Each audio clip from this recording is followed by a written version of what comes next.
অনেক দিন আগের কথা। গভীর বনের মধ্যে বাস করত একটি চালাক শিয়াল ও এর পাশে একটি পুকুরে থাকতো একটি কচ্ছপ। শিয়াল ও কচ্ছপের মধ্যে খুব ভালো বন্ধুত্ব ছিল, তাই তারা দুজনে একসঙ্গে বনের মধ্যে ঘুরে বেড়াচ্ছে। বেড়াতে বেড়াতে হঠাৎ একটি বাঘ তাদের উপর আক্রমণ করে, আর চালাক শিয়াল সঙ্গে সঙ্গে খুব তাড়াতাড়ি মাটির গর্তের ভিতর ঢুকে যায়।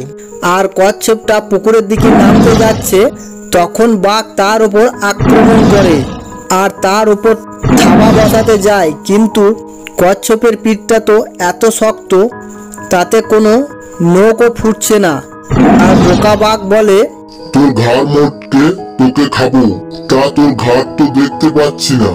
তখন শিয়াল গর্তের ভেতর থেকে বলে, বাঘ মামা, ওকে খাওয়া এত সহজ কাজ নয়।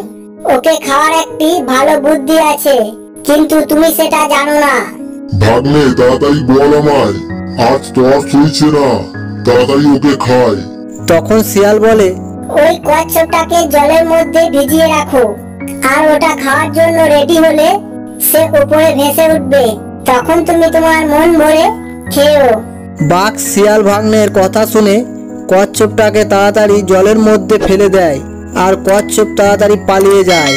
তখন শিয়াল তার বন্ধুকে বাঁচাতে পেরে সে ভীষণ খুশি।